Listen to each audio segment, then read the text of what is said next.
Hi, my name's Paul Grogan and welcome to another preview video with Mark from Ninja Geek Games. This time he's going to tell you everything you need to know about Ultimate Voyage.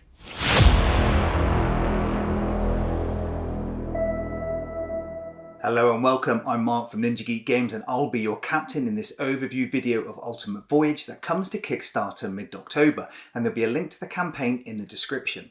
Ultimate Voyage is set in the Ming Dynasty, where you take on the role of a captain of a sea vessel within the Empire's treasure fleet. During the game, players will need to create the most captivating story that will become part of history by sailing dangerous seas, forming diplomatic relations with ports, as well as initiate combat and gain knowledge to help you on your way. Ultimate Voyage is a 1 to 4 player competitive game of sea shanty shenanigans. Try saying that after the rum is gone. But note that this is just a prototype of the game, so components and rules you see here may change from the final product.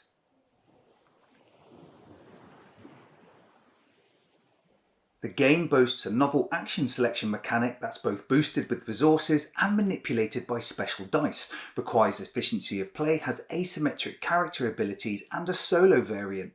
It scales with player count, making areas of the map inaccessible the fewer there are, and there are a number of ways the game can come to an end, so you'll need to be savvy to ensure you're able to swap the deck at the end of play. Let's take a look at our loot. The main board represents a map of the South China Sea and Indian Ocean, where there are a number of regions made up of zones. Each zone contains a port that holds trade tokens within its bazaar, as well as knowledge tokens, and during play your ships will be moving between these various zones. At the top of the board there are 3 deity dice in the form of a D6, a D8 and D10 that are used in combat, assessing port affiliation and player actions, to name a few. These 2 tracks represent your prestige, which is the honour received from the Emperor, and profit, which is the wealth that you bring back to the Imperium. As we'll see later, these form the main attribute to endgame victory points, as well as providing special bonuses the further you move up the track. At the south end of the board we have Admiral Zheng He and his life track that will deteriorate at various stages in the game. This round track sets the direction the wind blows, as well as the timing that specific events occur, in addition to recording game length. Beneath this is the story track, where players will be looking to advance their markers during play through various actions that also provide endgame victory points. The game has 2 main card decks, objectives of different types assigned to combat, trade and others that players can claim if they meet the requirements, and encounters that provide story events that you'll need to overcome. There is also a pretty cool looking porcelain tower board that will house players' tokens if they can send their ships home, providing them endgame victory points, and I'll explain a bit more about this later. Lastly, we have the Vessel Captain, your seaworthy mate controlling your fleet. Each board has areas to store deity dials and the 2 resources in the game, and all captains have a special ability unique to that character. There are 5 action cards that are double-sided with an upgraded version on the back, and each player has a set of marker tokens, buildings and a few ships, although at the beginning of the game you only get to control 1, which is the head ship. So we have a busy board filled with tracks, tokens and dice that can look overwhelming, but even after your first few actions you start to see how everything fits together, like a well-oiled ship. Ultimate Voyage is played over a maximum of 9 rounds, as other effects can result in advancement of the endgame. Each round has 2 phases, an admin phase that includes upkeep and event setting, and then an action phase, which is where the bulk of the game takes place. During admin, certain rounds will activate events and effects, like bringing in storms or the deterioration of the Admiral's health.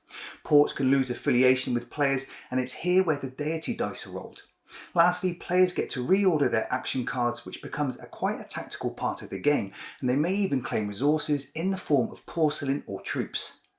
During the main phase, players take turns playing one of their action cards. These cards all have varied strength value that's manipulated by the deity dice and the presence of buildings and the addition of resources. You can sail around the map, trade for tokens and form diplomatic relationships with the ports.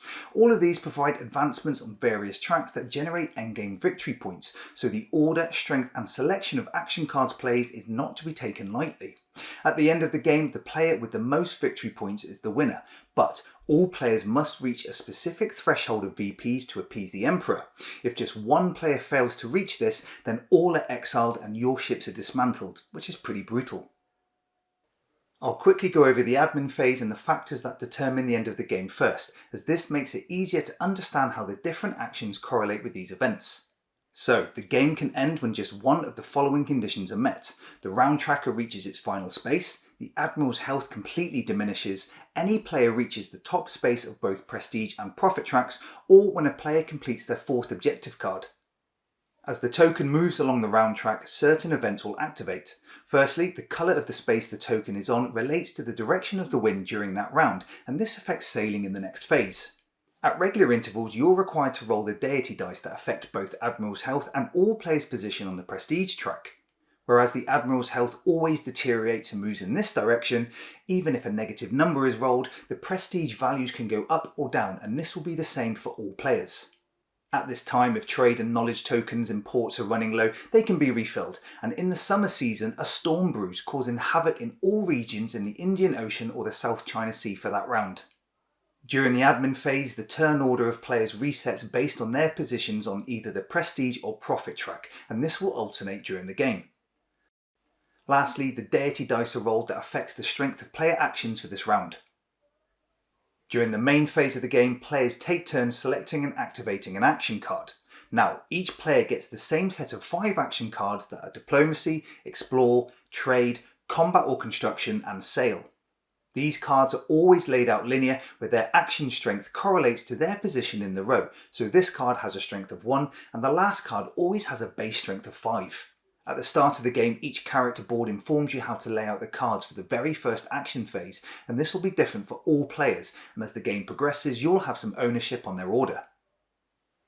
If you remember, in the admin phase, one player will roll the deity dice. At this time, players then match the values of the dice with the deity dials on their player boards, and these are double-sided to include a negative value side. The D6 has values ranging from -2 to +2, the D10 from -3 to +3, and the D8 also has values from -3 to +3 but no zeros. When selecting an action card for your turn, you must also choose one of your deity dials that will adjust that action strength, where the dial can then not be used for the rest of the round. This means your strength for any given action is the sum of the position the card is in, plus or minus the value of the deity dice, although you can spend resources to boost. Certain cards require porcelain to increase their strength, whereas others need troops. However, some actions require both types of resource, and the more you want to boost the strength, the more expensive it becomes. Once you've calculated your action strength, you then get to spend these points to carry out the effects on the card. The sail action lets you move around the board visiting the many weird and wonderful ports. If the round tracker token is on a grey coloured space, then each zone you travel into costs 1 strength point. However, each zone border also shows 2 arrows in blue and yellow in opposing directions, and if the round token sits on a space matching one of those 2 colours, then this represents the wind travelling in that direction.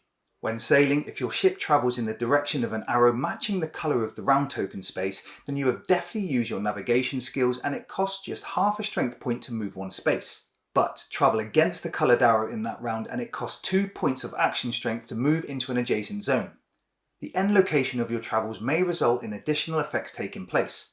If you ended your move in a different region, which is an area containing multiple zones of one colour, and a storm was active on that side of the board, then you've travelled through rough seas, troubling times ahead. This could result in you losing resources based on the roll of a dice. Basically, the precious porcelain you've been holding meets a nasty end. Lose too many resources and you'll also lose prestige. However, if you survive with your prestige intact, then this is one of the ways that you can gain story points in that region. You may also be required to set the port's affiliation with the Empire with another roll of the dice, and this later becomes important for the diplomacy action. During sailing, encounters can come into play. These are revealed openly that provide events, boons and banes, and may require spending resources or making some kind of choice. The diplomacy action allows you to try and gain affiliation with the ports. Each port in the game has a strength value equal to the number of knowledge spaces printed on the board. The port's affiliation will go up or down a number of spaces equal to the difference between its strength and yours for that action, and if it reaches the top space, then you get to add your marker to that track. This gets you prestige for your troubles and will also gain you more story points when you gain affiliation, and this later supports the development of your porcelain tower, as we'll see shortly. This action card has a choice of 2 actions, combat or construction.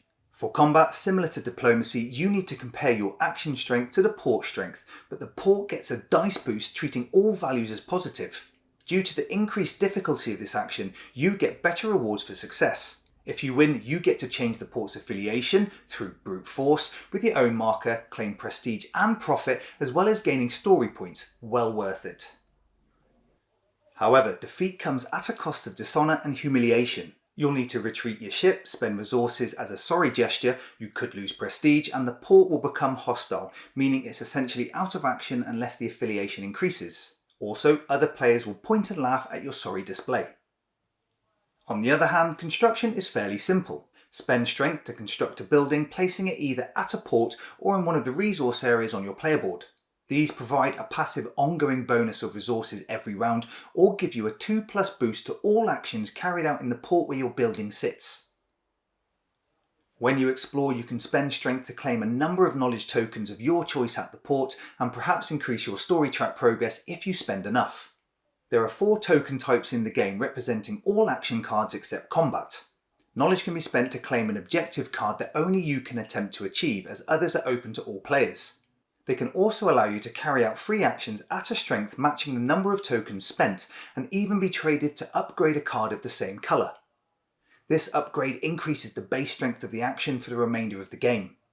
Also, once a port has been explored, it's marked with a token reducing the strength required to explore for all players on future turns.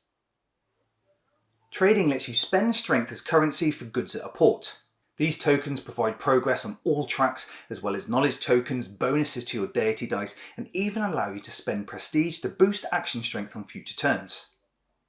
So, with just 5 actions, you have a multitude of choices based on what you would like to do over action strength.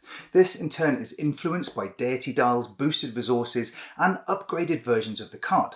Your sail action is thematic, where you'll need to assess for wind direction and possibility of sailing headfirst into storms, where you could then lose resources through broken porcelain but claim story points for your bravery or recklessness.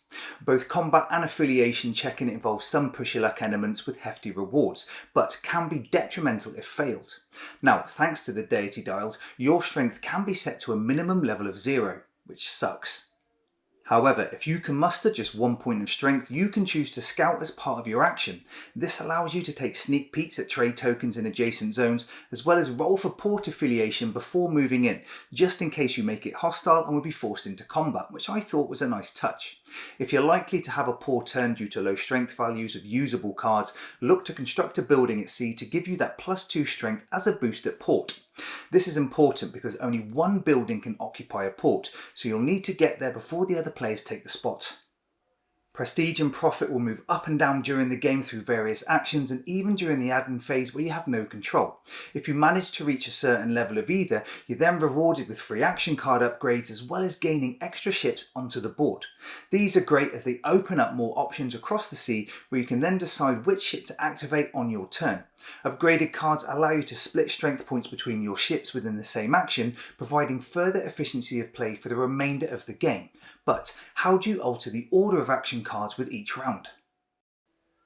During the admin phase, both unused action cards from the previous round shift up to position 4 and 5 in your play area. From here, the 3 cards used can then be reordered as you see fit in positions 1 to 3. This prevents spamming of the same action time and again, but if savvy, you can look to boost strength to your required needs if you've planned ahead and the dice are kind. Later in the game, port affiliation becomes important for 2 reasons. Firstly, during admin, any affiliated port without a ship will decrease. If it becomes hostile, any buildings attached to the port are removed from the game. Also, you can return your ships to the home starting sea space anytime you choose. Doing this removes your ship from the game, but you get to construct a token of your player colour onto the porcelain tower board. This provides VPs, and if you've used your headship, you get to place extra tokens for every port you're affiliated with, so make sure to be friendly. As we've seen, the most prominent and sure way to upgrade action cards is to spend knowledge tokens, but this can't be done for combat. However, as you progress up the prestige and profit tracks, you'll reach cheeky bonuses that give you the options to upgrade cards or gain extra ships, and this occurs at a number of steps. So you can either look to secure that combat upgrade or have a backup for the other cards. This upgrade bonus can also be used to boost the +1 strength of an already upgraded card to a +2, so as the game continues, your action cards will become progressively stronger. Ultimate Voyage also comes with a couple of variants to make it varied. There's a short version of the game that starts with the round tracker at round 4 and removes some of the objectives. The randomised variant makes the game more, you've got it, arbitrary. Here, tokens are placed onto the round track to mix up the timings for in-game events, but these tokens are face down so you never know what you're going to get. Lastly, we have a solo mode where the AI uses just 3 cards and follows a set list of actions for sailing, exploring and trading. You'll need to race them along the story track, beat them to earning knowledge tokens, and they also get free actions so you can earn those endgame victory points pretty quickly. Speaking of which, let's look at winning. There are no in-game VPs, they're all awarded at the end of play.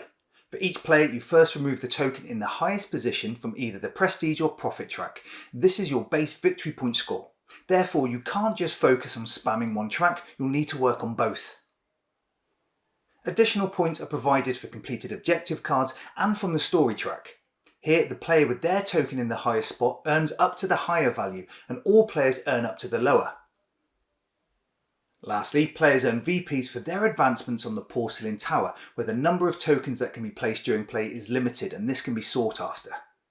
The player with the most victory points wins the game, but as I mentioned earlier, players need to reach a value deemed worthy by the Emperor or they burn your ships to the ground.